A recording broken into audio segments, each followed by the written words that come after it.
Hey, ladies and gentlemen, this is your boy Jay Mason. Welcome to a very special edition of Beyond the Album Cover, where we get the inside scoop from those in the know and give them their flowers while they're here to smell them and be celebrated. I have a legend with me right now on audio and video on Zoom. This man has been in the game for decades, from Los Kumbia Kings to his solo work. You know him from Don't Want to Try No More, Sugar Sugar with Baby Bash, and the list goes on and on. The one, the only, Mr. Frankie J. Frankie, welcome to Beyond What the up? Album Cover, my brother.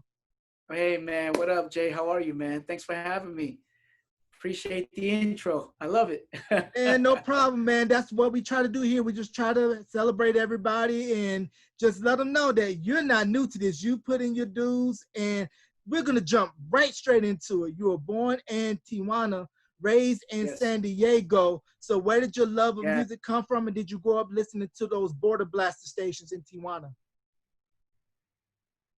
Oh man, I was born in Tijuana, but raised in San Diego, California. I only lived in Tijuana for about maybe 4 years, and moved to San Diego at such a young age. So, all my grade school, all my years of school were basically in California, in San Diego. So I grew up with the household, music, and it was all genres. It was all kinds of music. I mean, you name it, from like, Spanish to English, from soul to mariachi, and I was very fortunate, man, to so all those juices of music, and create what you see now. The product that you see now. I was very fortunate because my mom, my dad, they loved a lot of the traditional Mexican music, and of course my older brother, loved R&B, loved hip hop, loved the freestyle music, and it was like a big old salad bowl of nothing but different melodies and sounds at our household. So it was definitely a treat, for me to be around all of that and be inspired by it as a kid. So, thanks to my folks, and, my brother, who helped me a lot when I was a kid. Right. So it was a big mix of different musical sounds in the household. So growing up, listening to the traditional Mexican music and then hearing the emergence of hip hop and R&B and freestyle, how did that shape you going forward as an artist, hearing those eclectic sounds at home? Well, I think for the most part, just the difference in between those genres was just, it was a big difference, and, first of all, hearing the freestyle music with my brother, American Latino, Lamont, TKA, the Cover Girls, Expose, like all these major Latino artists that were big at the time, and huge sounding on the radio. The sound came from the streets. It was like basically salsa mixed in with the fusion, different fusions of the East Coast, and it really did give me an inspiration. I mean, it really inspired me to hear all these artists, on the radio, and I was like, wow, I could do the same thing. I want to be like them. And then hearing the hip hop sounds was like, man, it was just like incredible. Like, whoa, like hearing Run DMC, back in the days, hearing the Fat Boys, Curtis Blow. I mean, I was introduced to all these amazing artists and icons, that are now still being looked at today, and still being, the music is still inspiring the world. So it was cool to get the hip hop sounds, to get the Latin, American sound that was on the radio at the time, and I can't forget, of course, Michael and Prince, Michael Jackson, Prince, those sounds that were just very, they were just incredible, and inspiring Mhm. to me as a kid. So a lot of good music. Yeah, definitely a lot of dope stuff. You know, you mentioned TK, Cover Girls, Sweet Sensation, Stevie B, all of the great freestyle artists that were coming out of New York and Miami. Now, before you hooked up with Kumbia Kings, did you get your start cutting into the talent show circuit in middle school, high school, and just serenading the young ladies?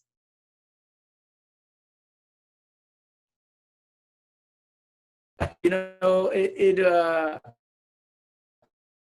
it was, you know, when I was in school, when I was in high school, actually in junior high, at the age of 14 years old, I was already singing. I was listening to a lot of the R&B stuff. I was on the radio, listening to, like, you know, Shy, High Five, Escape, you know, all those sounds, man. It was just a lot of sounds that we were, you know, as me as a kid, I was so used to hearing on the radio. And so I was being inspired by all these artists. And I was asked to do a talent show in junior high, but I was too scared. I was too scared. I was like, no, I don't know if I don't know if I'm able to do it, you know, to sing in front of my peers yet.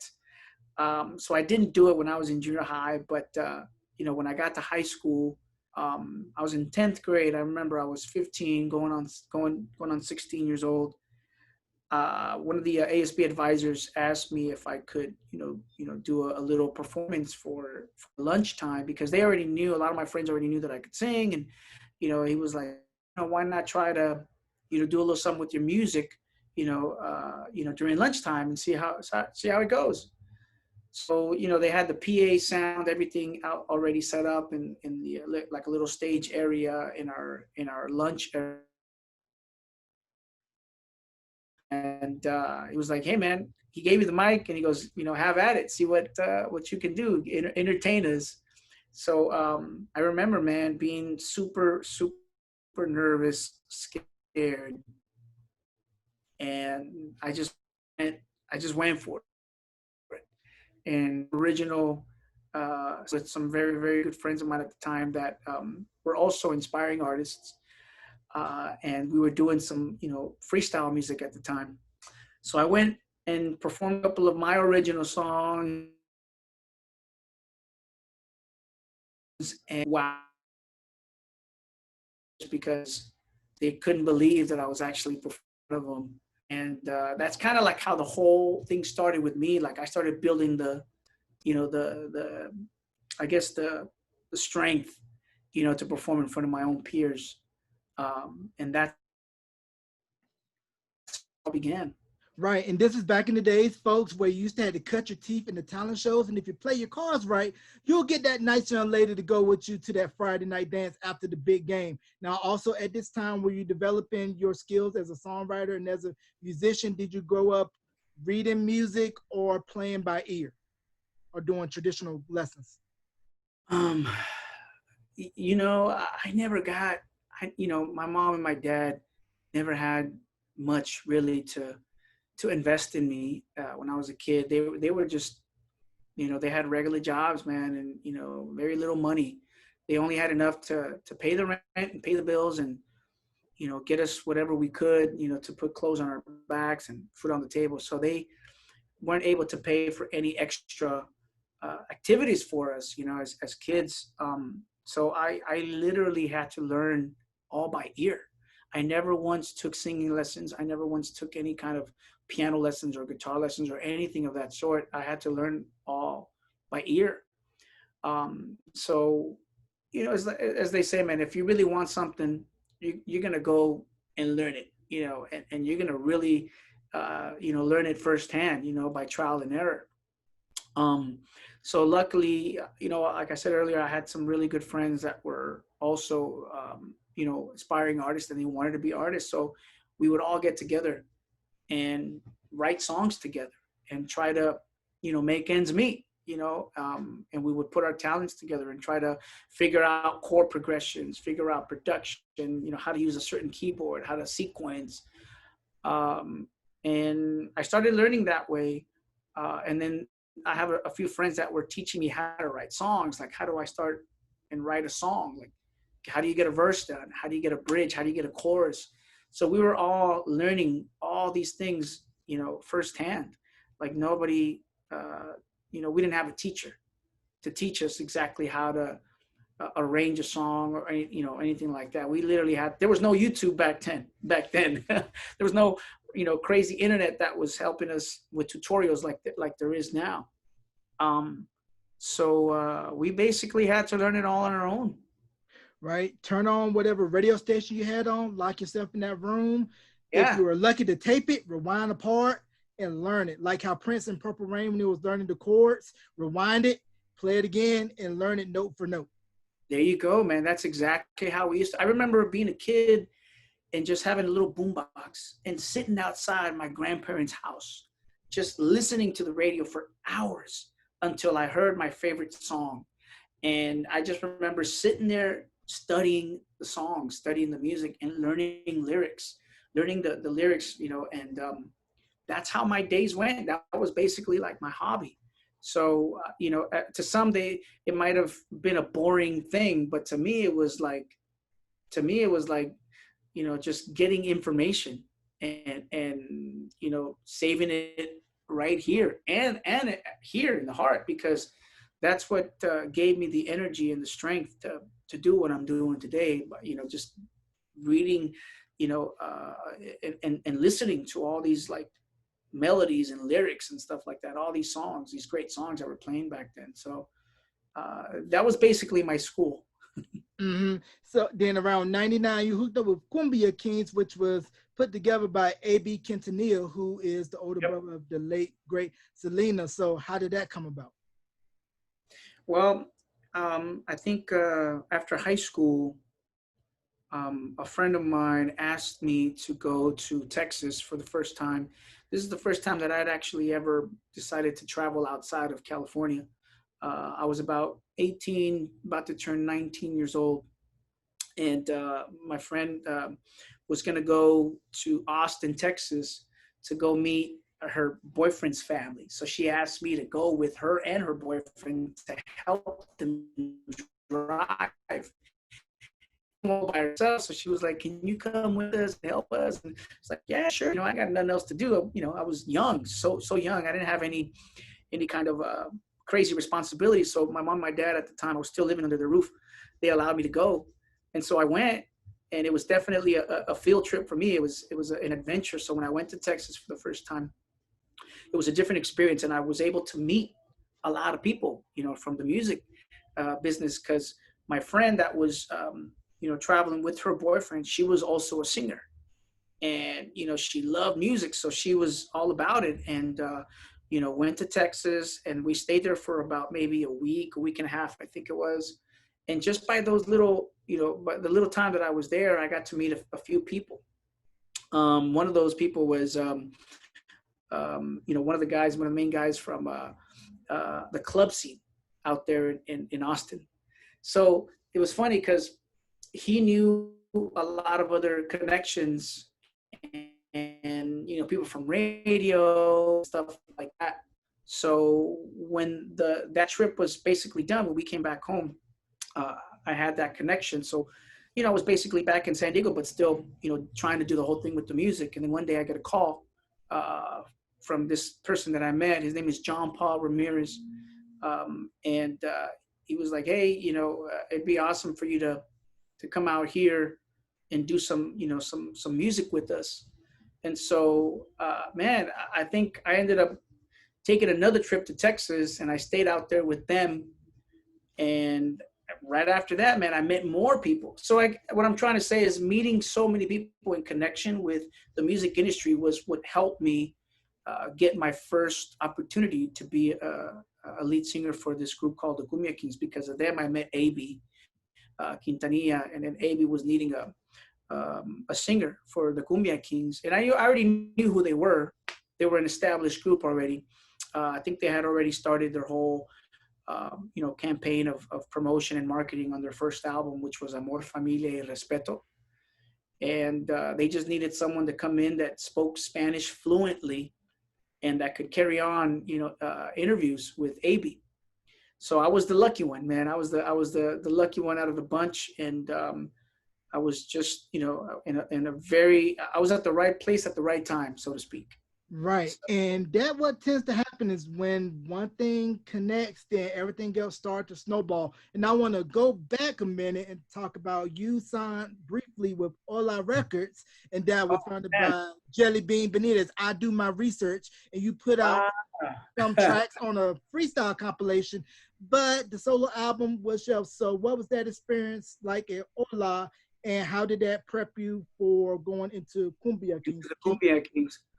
Well, it definitely prepped me for that because it taught me a lot about, the whole thing with publishing. It taught me a lot about, first of all, even traveling because I think when I signed as an artist to Ola Recordings, I traveled and I did I think like 3 or 4 shows with them with the label. So it introduced me to the business side of it because it was the very first time that I had ever actually signed, to an actual record label, a major independent record label, and make some decent money with that at the age of 20 years old. Because I was still anything, with when it comes to the music, and so it taught me about the business side of it, and it prepped me to do the whole thing with the Kumbia Kings. I did release one song with Ola Records. It was supposed to be one song with the option for an album. We didn't get to the album because the label ended up going bankrupt after like a year and a half or two of being with them. And so, it was something that was basically like a stepping stone for me to get to, the next level. So it was a cool experience, definitely a cool experience, and finally, like, to learn a little bit about the business. Yeah, it was definitely something that helped me get to the next level. And then before hooking up with Kumbia Kings, what was it like for you hearing on the radio and seeing on videos acts such as your Barrio Boys, Bobby Ross, Mhm. Avila, Menagerie that was signed by Prince Marky D out of New York, just seeing that early infusion of Latinx and saying like, Yeah. hey, they're out doing it. I could do it too. Oh man, they were very inspiring to me because first of all, Barrio Boys were, basically what I wanted to do. That's how I saw myself, and their image, how they carried themselves. They were fun, a fun group of guys that were like brothers. They would get along, and I would see how that would come across on camera. Not to mention that they actually had a duet with Selena as well, and they did really, really well with that project.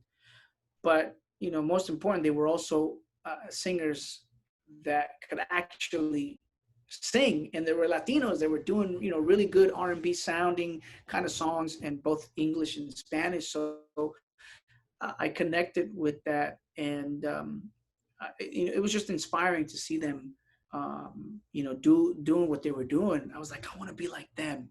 I was a kid. I was a young kid just trying to figure it out, trying to figure everything out when it comes to the music and how can I do what they're doing. Of course, even with Bobby, later on, years later, we became friends. We worked together on an actual project, which it never came out, but it was something that we did together, which is another story. But yeah, like seeing them, Bobby and them, was inspiring because I was like I could relate to them, and I saw myself in them. So it filled me with happiness, it filled me with joy to see that these guys were out there doing it big, doing some big things. Yeah, because that How We Roll album, for me, Yeah. solid, great album, especially I Get Lifted, which was one of the early appearances of Yeah, Fat Joe. Dope that's record. true. That was, now I'll be honest, man, that song I Get Lifted was what gave me the idea later on, years later, to create a lyric or a concept for the song Sugar Sugar, because the song I Get Lifted stuck to my head. And, the first lyrics of of Sugar Sugar, of one of my biggest hits with Bash, it says, "You got me lifted, shifted higher than the ceiling." And gifted and ceiling are both two words that are on I Get Lifted. And it was, something that really impacted me as a kid when I was, listening to them, and still to this day listen to their music. So that song "I Get Lifted" is something that I treasure, because it's something that gave me that lyrical vibe and feel, idea, Mm-hmm. to do something with Sugar Sugar. So, and I've told the guys that, I've told about it, was because now they're friends of mine, and they're just like, "No way, that's crazy! Wow, like we didn't know that." I was like, "Yeah, man," and that's exactly like you said. It's one of the first, records that when they did the feature with Fat Joe, that really, like, to me, it was like, "Oh man, Fat Joe worked with Barrio Boys. Barrio Boys are working with Fat Joe." It was just something cool to watch, and to hear. Right. And then upon doing my research, I was looking up about Selena when she signed to In My Latin, they didn't want her to do an English language album because they felt her appeal wasn't big enough. But I'm looking at the fact that look at what Gloria Estefan was doing. That just goes to Exactly. show that the market was there. And then I also felt that Menudo could have capitalized more in the English language market because they had the same appeal like a New Edition or New Kids, but it kind of seemed like back then it was more of a singular focus on just concentrating on the Latin market and not necessarily crossing over to the English language side. Right. I think what Gloria Stefan did, even a Carlos Santana, what they did was they broke that mode, and they created that lane for a lot of us Latinos to come in and break into the American market, into the pop world. I think back then there was a lot of major labels that were afraid, in a sense, to kind of break Latin artists into the American side, because they probably said, "No, let's just stay where we're comfortable. If you could get out of your comfort zone, it might not actually happen for you. You might take a risk." But there was a time where I think labels just did not want to take those risks because of business reasons, and they thought that maybe they were not going to make enough money, or the records were not going to sell. But it just goes to show you that when you believe in something so much, you're gonna manifest it into reality. Right. And I think when Selena, unfortunately, she did not get to see the success of her English project, but they were well on their way, to do that. She was well on her way to feel that and see that success. Unfortunately, her life was taken, too soon, and but they were definitely on the right route, and she did amazing with her English project, with the album "Dreaming of You." And but yeah, I think there was a lot of, there was a time where I think the labels weren't fully convinced, of Latino artists to try to break into the pop world, because they thought it would be too difficult, to Mm-hmm. do that. Mm-hmm. But thankfully they set the tone. They paved the way for us. Yeah, they definitely laid the groundwork for everything else that came after, whether it be yourself, Mark Anthony, Ricky Martin, no question, and to So, the explosion yeah, that you see today with Cinco, Daddy Yankee, Bad Bunny, Camila Cabello. The list goes on and on of yeah. everybody that came through that door. Now, you were with Kumbia Kings till '03, and then you went on to sign with Columbia about your solo album. So what was that transition going from a group to finally getting to do your own solo project? Man, yeah,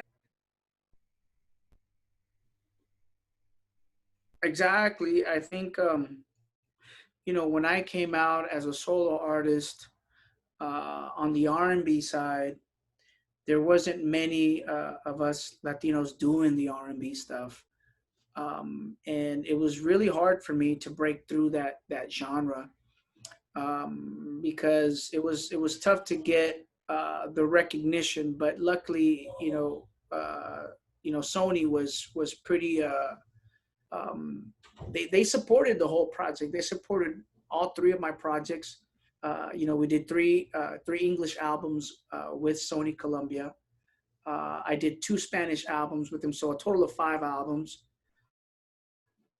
And they pushed me as an artist, and they got me out there in the main pop world.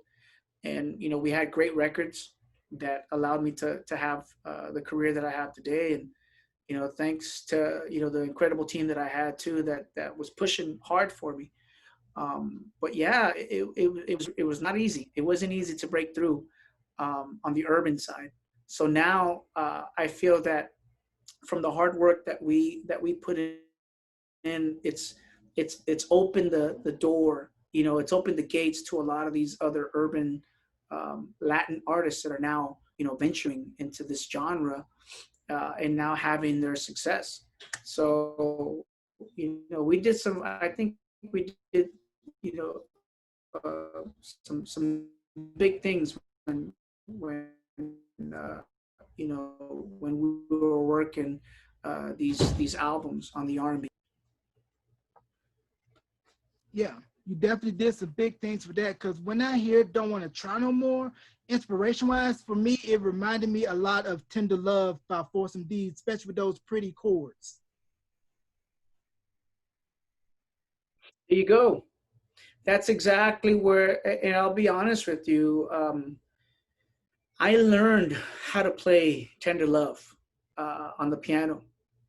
And that was the song that inspired me to write Don't Want to Try because of the way that it sounded, the bells and the chords and stuff like that. I mean, obviously, in this day and age, man, we recycle the same chords in a lot of big songs, a lot of big records. So it's all about how you do the melodies, how you write your lyrics, and how you come across when you're writing these songs. So I thank God that those kinds of records were being done during those years in the '80s and the early '90s. I mean, they were big ballads.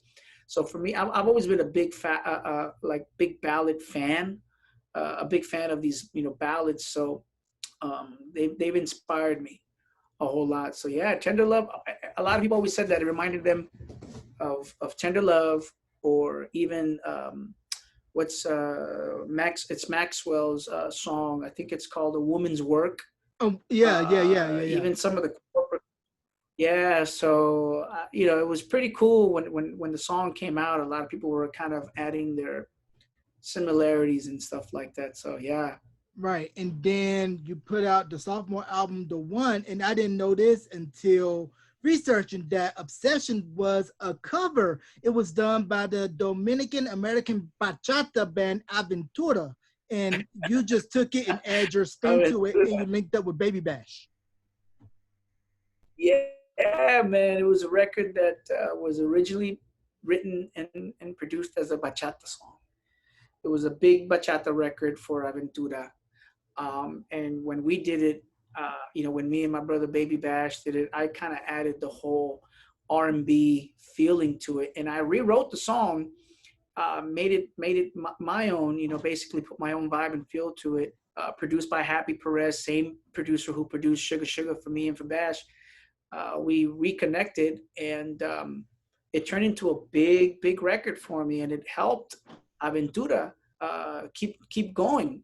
So it was a favor for a favor, and we did well with it, and so it is what it is today. It's turned into a classic. But yeah, it ironically, man, it was actually a bachata record first. Mm-hmm. And you also did a cover of the extreme classic record, More Than Words. Now, was that a song you always wanted to cover, or was that label idea saying, hey, let's cover this record? No, it was not a label idea at all. When I say we, it was me and my band. We had a show in Boston. It was me, Gwen Stefani, Akon, Will Smith, Baby Bash.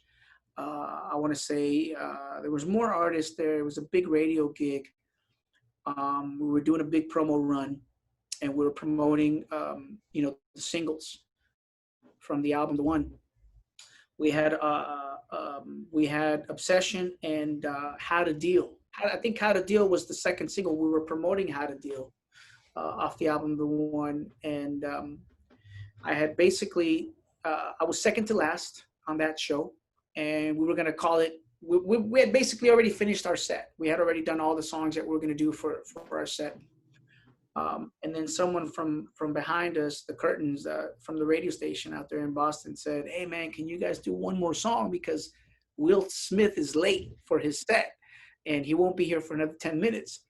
So we kind of had to keep the crowd, entertained. And so my guitarist Andy Quinn and I, we played More Than Words. We used to know that song like the back of our hands, and we used to play it in high school. Andy, my guitarist, had this idea of singing the song.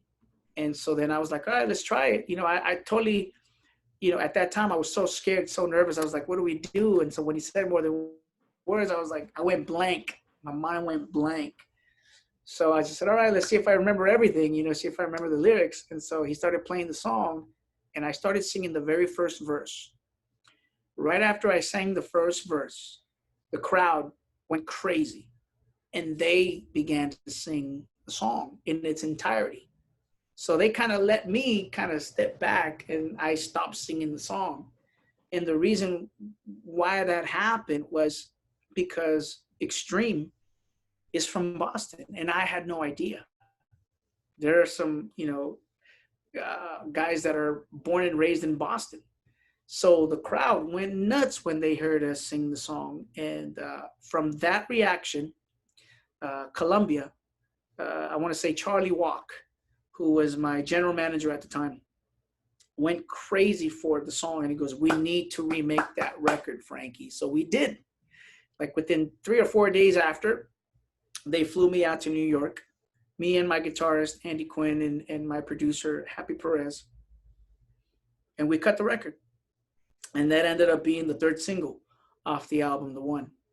So that's how it all came about. Yeah, talk about a great use of filler, because had Will not been late, we would not have gotten that classic remake. So big ups to Will for being late for that gig, so that we can get that up for a reason. And going. And want to circle back real quick to Barrio Boys. I had a chance to interview Joe Jacket, and he was telling me that while he was working in New Kids Camp with Maurice Starr, he was saying he wanted to do a group that can do what New Kids do, but in English and Spanish, and that's how he formed Barrio Boys. And also another little side note, I don't know if you're familiar with this guy by the name of Nesto Velasquez. He had he had a single on Uptown called Personality. I interviewed him as well. And he told me that originally he was supposed to have been in Barrio Boys. Oh, wow. I had no idea. Yeah, he was originally supposed to have been in Barrio Boys, but later he went on to Uptown, put out Personality, and then the interview is on YouTube if you want to check it out, people. That and other archival interviews. And also, my boy Emil, shout out to Emil for making this happen. He mentioned that you and him, you guys have been collaborating on songs together. You guys wrote Take a Chance on Me for a little boy group out of the UK by the name of Jack the Lad Swing, aka JLS. So what was your first impression on the fellas? Well, this is crazy because when we wrote the record, it was not meant for anybody else but me. It was actually a record that I was doing for myself. And it was kind of like a weird situation because it was one of those things where I think the song had been done for over a month and a half. And one of the other co-writers, Nasri, had a connection with this group called JLS. And now, mind you, I basically played every single instrument that's on that record. So basically me and Emil produced it. It could be a record for me to, utilize to get signed to another major outside of, because I was already basically a free agent. I wasn't with Kumbia anymore. I wasn't with Sony, and I was looking for a new home. And so we did this record. Take a Chance on Me, and basically was like the idea, like, wow, this could be the next song that I could come out with as a single and get signed to to a major. So we were playing around with that idea until Nasri came about and said, "Hey, there's a group called JLS out of London that is looking for a single. I think the song is perfect for them." So, of course, we had a little discussion about it. It ended up now, after that, going to a group called JLS. And when I heard JLS record it, being the fact that I had already recorded the song, they took my vocal, basically learned the song with my vocal, and mimicked the demo or the recording that I had already had there. And I got to tell you, I was impressed. I was impressed. They did a great job. And it was great. I mean, it worked out. It worked out for everybody as far as, us as writers and producers. And, I was very fortunate to have them, take that record to the top. And I think it was their last album as a group that they ever made. So it was awesome, to have someone else, cut your record and do amazing with it. Right. And for those of you that are unfamiliar with JLS, they finished, I believe, top 3 on their season of the UK X Factor. And the UK X Factor brought us Leona Lewis, Little Mix, and a little phenomenon you may have heard of known as One Direction. So why is it that you think JLS didn't really explode here in America, where they had massive success in their home country in the UK?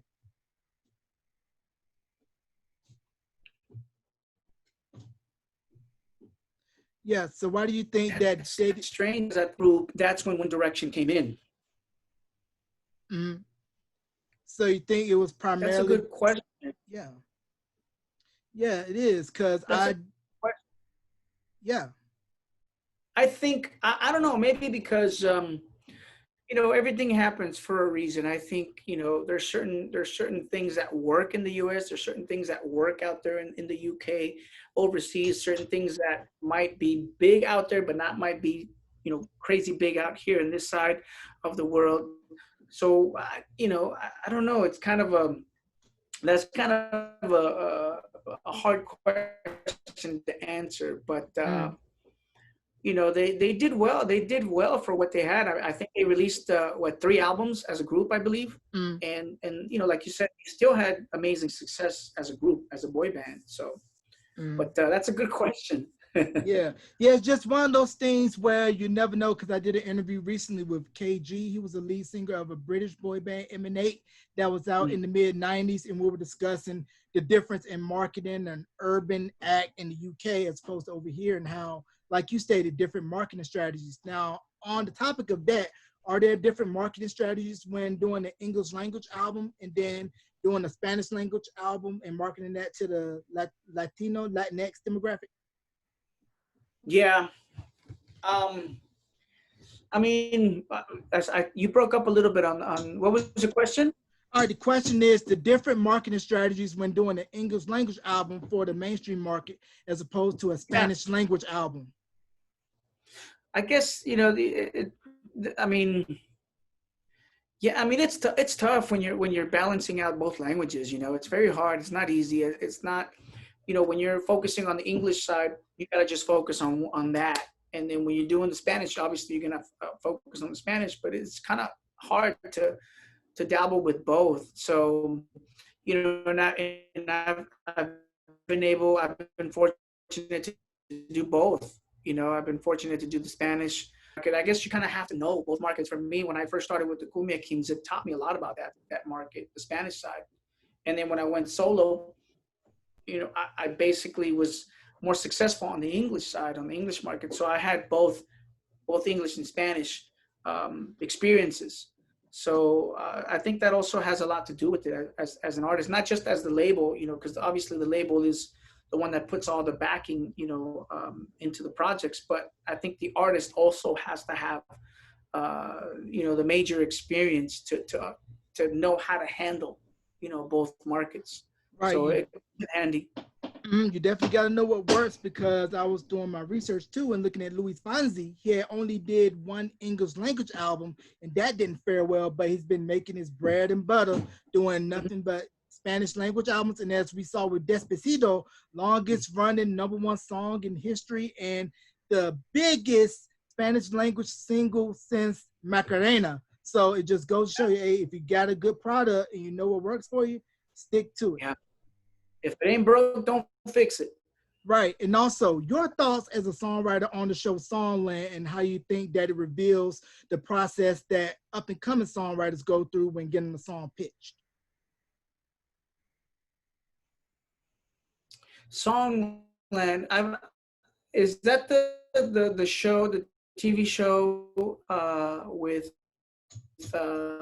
who is it? Is it it's Esther Dean. Who else is on there on that show? Esther Dean, Shane McNally, and Ryan Tedder from One Republic. Okay, so I haven't seen many episodes, but I've seen maybe one or two. I think it's a great way to teach people how to write songs. I think it's great that that they're there, kind of schooling everyone on how to make a hit. I mean, at the end of the day, nobody knows what a hit is. You know, it's basically, you know, I mean, when we were writing, you know, Sugar Sugar or writing Daddy's Little Girl or Don't Want to Try, we didn't know that they were hits. We just felt like they were good records. But I think it's actually a really cool thing that they're doing that, because they're kind of teaching the kids of today, the new generation, how to write songs, you know, and I think it's a cool thing, you know? Yeah, I think it's good as well, because for me, from the outside looking in, just seeing how they're able to take, okay, this should be your pre-chorus, take this third verse, put it at the top, put this here for your bridge, and just see how you're able to rearrange it like a puzzle piece. And at the end, it'd be a good finished product. For me, it's just like, wow, because like you said, you don't really know what a hit is. Almost throw it at the wall and see what sticks and hope the public likes it. Exactly. There's a science to writing songs, you know, there is a science to it, but it doesn't mean that this science is going to get you a hit. It's going to give you a hit. It's really all about how you connect with your audience and how you connect with the world. I mean, right now I'm in a session, you know, with my good friend Brian Siono, and you know, he's letting me hear, you know, tracks and ideas and concepts and songs that he's created, and they're just great records. But what is a hit? Nobody really knows until you put that record out, or I should say the song out, and you let the people decide. Right, definitely let them decide. You can spend all the money in the suits with all your fancy marketing gimmicks and everything like that, but you're not gonna know until the public gets a hold of it, and they the ones that tell you this is a hit. That's it. That's just it. You know, you're never gonna know until the people decide, till you let them hear it. So what led you to create Soulsick? I've always been told, you know, when they say, "Hey, man, you got soul. You can sing. You got soul." So for me, you know, when people would say that to me, I was like, "Man, that's pretty cool." You know, you take that to heart. So for me, you know, when they would say that, the word soul just stuck to me as a kid. And then, you know, sick is a term that means in the street is like, oh, that's good, you know, even though it's totally the opposite of what it really truly means. But it's just a word that you know, people would use to say, man, you're great, you're good, you can sing amazing. And you know, so the word sick was something that was more like a street kind of lingo. And then I just put those two together, the soul and the sick, and I was like, oh man, I like the way it sounds, and it stuck. That's how it all became what it is now. And then we're looking at where we are now in the space of music, where everything going digital, and how the traditional model in the music industry has changed. Gone are the days where the labels put your stuff out and artists are making fractions of a penny on the record, where if you already got a buzz coming in, you're saying to the labels, hey, I just need you to distribute my stuff to get it out there bigger. I can upload my stuff directly to my fans via streaming platforms. So do you think that this day and age is better for the artists now that they have the upper hand, if they already have leverage and exposure, and they know a little bit more about the business as far as publishing, point structure, royalties, mechanical properties, everything of that nature? I think there's two sides to that token. I think, you know, one, like you said earlier, if you can build your own audience, if you can build your own momentum, and you know how by knowing how to connect with your fan base, I think that's a positive. That's a that's a that's a that's a obviously you're ahead of the game. But if you don't have also if you don't have um, the the money behind you, I think it's also a problem because you need obviously you need the money to be able to expand. And you know you also you need people that know what they're doing. You need people that know how to market you. You know you need people that know how to promote you. So I think you know for one you got to know what you're doing. You know and that's something that is a big you know thing on the indie side. Um, I think I don't know. It's either one or the other, because being the fact that I've gotten both ends of those tokens, both sides, I should say. I mean, I've been signed to a major, so I know what a major can do. You know, and now that I'm on the indie side, like I have my fan base and I have the people that truly support my music. But now it's like, okay, how do I figure out? You know, now I have to put my own money out of my own pocket. You know, so like I said, if you know how to connect with your audience, then you're good. You know, and if you have the way of distributing, you know, through you know independent distributor or a major distributor, then you've got it. You know, you're good. You're good to go. Right. And when can we expect new music from you? Oh man, well right now I have a new album that just came out in May. It's an album, it's a Spanish album called Canciones que Recuerdo, and it's a classic project of standards, nothing but songs that you know in the Latin market that are already well known, big classics, number one records by artists like Jose Jose, artists like you know Frank Sinatra. You know, and there's a song called My Way that I did in Spanish in a mariachi style. Songs by a very well-known artist, composer, rest in peace, Juan Gabriel, Javier Solis, Rocío Dúrcal, all these great legendary, you know, artists that have been around and you know have done, you know, amazing with the Latin market. Dope. And so this album is a tribute to those artists and that have taught me, you know, Mm-hmm. a lot as a kid. So it's an album called Canciones que Recuerdo, and it's already out. So if you want to check it out, it's on all digital stores. Go check it out. Go hear it. And boy, get your out of here. Any shout outs and plug your social media. Oh man, well, it's first and foremost, man. I want to say thank you to the fans, thank you to the listeners, to the viewers who are watching us now. Thank you to you know everyone that's you know been a part of you know my journey, my musical journey. Uh, you know, if it wasn't for you, you know, everyone from media to the press that has given me an opportunity to uh, you know get to my audience through these you know awesome interviews.